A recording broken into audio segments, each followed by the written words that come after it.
Bonjour à toutes et à tous, pardon. Donc, je suis Mathias Siron, je m'occupe de l'organisation de formation pour Nomadic Labs, formation à la blockchain Tezos, en particulier au développement de smart contracts. Donc, je vais partager mon écran. Voilà, donc je vais vous parler des différentes manières dont vous pouvez vous former à la blockchain Tezos. Et, hop, pardon. Donc, en fait, tout le monde peut participer à Tezos, et en commençant par des choses très simples et très rapides, vous pouvez tout de suite, quelles que soient vos compétences, obtenir des thèses en passant par un exchange, par exemple Coinbase. Et puis, une fois que vous avez vos tokens, vous pouvez en investir en participant, par exemple, à la finance décentralisée, DeFi. Mais en fait, dès que vous avez des thèses, ça signifie aussi que vous pouvez directement participer aux décisions sur l'évolution de Tezos. Parce qu'en effet, une particularité de Tezos, c'est son système de gouvernance qui fait que chaque personne qui possède des thèses vote régulièrement pour les évolutions proposées par la communauté. Et on vote soit directement, soit par un système de délégation. Et ces évolutions sont intégrées automatiquement à la blockchain, avec très peu de risques que l'évolution provoque une division de la chaîne, donc ce qu'on appelle un split. Et par ailleurs, toute personne qui possède suffisamment de thèses, donc actuellement ça veut dire 8000 thèses à posséder, peut devenir backer, c'est-à-dire participer à la création des nouveaux blocs qui vont être ajoutés à la blockchain. Et pour ça, Tezos s'appuie sur le système de Liquid Proof of Stake, qui est un système qui a l'avantage de consommer très peu d'énergie. Et on est très très loin des dépenses énergétiques des blockchains de type Proof of Work, comme par exemple Bitcoin ou Ethereum. Si ensuite vous souhaitez aller plus loin, vous êtes libre de développer vos propres contrats, vos propres projets sur Tezos grâce au smart contract et développer des applications décentralisées qui vont avec ces contrats. Et enfin, si vous voulez aller encore plus loin pour contribuer à Tezos, vous pouvez aller jusqu'à développer vos propres modifications du cœur du protocole et les proposer à la communauté qui pourra éventuellement voter pour ces applications.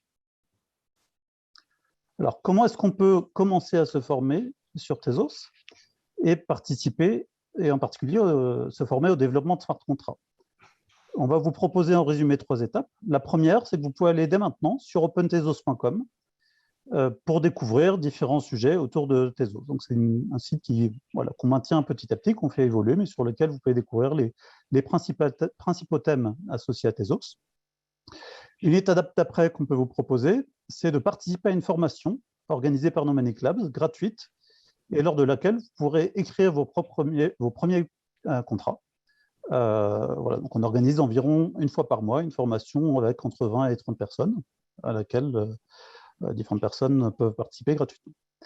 Et enfin, après cette formation, vous pouvez approfondir votre formation grâce aux excellentes documentations qui sont disponibles, donc que ce soit la documentation officielle de Tezos dans son ensemble sur tezos.gitlab.io, mais il y a aussi des documentations sur le site de chacun des langages de smart contract, et en particulier le langage que vous aurez choisi pour votre projet. Donc, pour découvrir Tezos, comme je disais, on vous propose de commencer par le site opentezos.com, et sur lequel donc, vous voyez un certain nombre de thèmes qui sont proposés, comme la présentation des bases de la blockchain, et puis les particularités de Tezos. Ça introduit aussi les principes de la finance décentralisée, et ce qui est possible en finance décentralisée sur Tezos, mais aussi les différents outils pour explorer la blockchain. Il fait aussi découvrir quelques langages de programmation de smart contracts, que ce soit des langages de haut niveau comme SmartPy ou Ligo, mais aussi le langage Michelson, qui est le langage de Banilio, qui est au cœur de la blockchain Tezos. Et il aborde aussi la vérification formelle, donc il y a un outil qui permet d'aider à vérifier que ces contrats n'ont pas de bugs, ce qui est très très important dans le domaine de la blockchain, puisque un bug peut entraîner des conséquences assez dramatiques, en particulier des conséquences financières. Donc, on sait de la vérification formelle pour réduire ce risque-là. Et enfin, sur OpenTezos, vous pouvez aussi découvrir les bases du développement d'applications décentralisées, donc les DApp, et puis avoir des tutoriels pour apprendre comment déployer votre propre nœud, comment devenir backer, ou comment déployer éventuellement une version privée de la blockchain. Voilà, donc tout ça est disponible tout de suite sur OpenTezos.com. Et alors, vous pouvez vous demander voilà, pourquoi apprendre à développer sur Tezos. Et en fait, quelque chose qui n'est pas forcément évident, c'est que c'est un domaine passionnant parce qu'il regroupe tout un ensemble de domaines.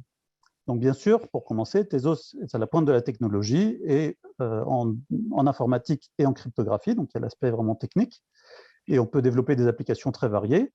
Ça peut aller des jeux, des NFT ou jusqu'à l'invention de la finance du futur. Mais en fait, quand on développe un smart contract, au-delà de l'informatique et de la cryptographie, on touche aussi à des considérations d'autres types, comme par exemple l'économie ou les sciences sociales. Et par exemple, pour qu'un contrat fonctionne bien, il faut intégrer la notion d'incentive financière et prévoir la manière dont les utilisateurs vont interagir avec vos contrats. Et enfin, c'est un domaine qui regorge d'opportunités pour entreprendre, parce qu'il reste beaucoup à construire et il y a un certain nombre de financements accessibles pour vous aider à démarrer. En particulier, la fondation Tezos soutient de nombreux projets par l'attribution de grants.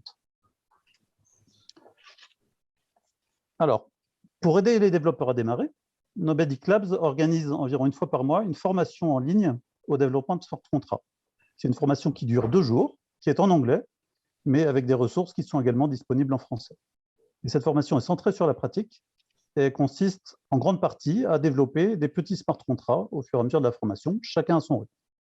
Donc il faut un minimum d'expérience en programmation pour pouvoir participer, mais elle s'adapte au niveau de chacun, avec des rythmes de progression parmi les exercices qui peuvent être différents en fonction de chaque partie. Et vous pouvez choisir votre langage de haut niveau parmi 3 possibilités, selon la syntaxe qui vous correspond le plus, donc Archetype, SmartPy ou JSLibo. Et pendant la formation, des membres de Nomadic Labs, mais aussi des membres de l'équipe qui développe chacun de ces langages, sont présents pour vous aider à avancer, à développer vos contrats. Donc, si vous êtes intéressé, nous vous invitons à contacter training@nomadiclabs.com pour nous prévenir que vous êtes intéressé. Et il reste encore quelques places pour la prochaine séance qui aura lieu le 27 et 28 janvier. Donc, n'hésitez pas à nous contacter si ça vous intéresse. Bien sûr, les places sont limitées. Et dans cette formation, on va commencer par apprendre à déployer un smart contract. Puis, vous allez développer vos premiers smart contracts. Donc, on a de contrats très simples à des contrats un peu plus avancés où on va apprendre à ajouter des points d'entrée, déclencher des transactions, stocker des données dans un contrat, etc. Puis, on va apprendre à tester un smart contract, donc créer des tests pour réduire encore une fois le risque de bugs, puisque les bugs ont de graves conséquences sur la blockchain. Et puis, il y a toute une partie où on travaille sur comment éviter les failles, toutes sortes de failles qui peuvent se produire dans un contrat, et en particulier comment utiliser des incentives financières pour éviter certaines de ces failles. Enfin, on travaille sur l'optimisation de la consommation du gaz et donc du coût de l'appel à vos contrats avec un certain nombre de techniques.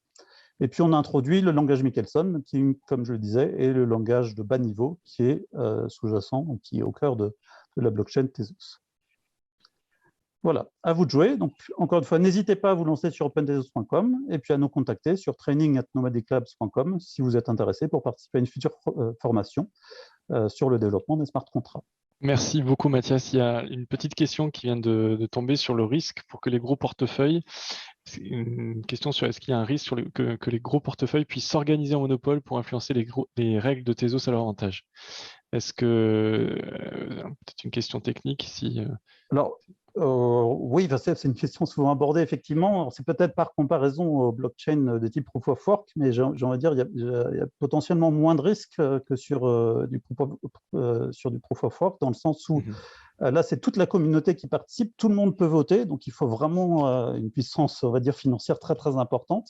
Et puis, c'est pas très rentable, parce que si on prend tout le contrôle, du coup, ça diminue la valeur de tout ce dans quoi on investit. Et contrairement au Proof of Work où pour pouvoir participer, être mineur, etc., il faut investir maintenant dans des grosses infrastructures, dans du matériel spécialisé, etc. Donc, c'est assez compliqué et loin d'être à la portée de tout le monde, alors que dans le Proof of Stake, c'est vraiment à la portée de tout le monde. Dès que vous avez quelques thèses, alors vous ne votez pas directement tout de suite, à moins d'avoir au moins 8 thèses, mais vous déléguez votre vote en quelque sorte à un backer et qui pourra voter pour vous. Donc, c'est finalement, de mon point de vue, même si ça peut être débattu, mais il y a pas mal de raisons qui font que c'est plus difficile que ce qu'on peut imaginer de prendre le contrôle de la blockchain comme ça.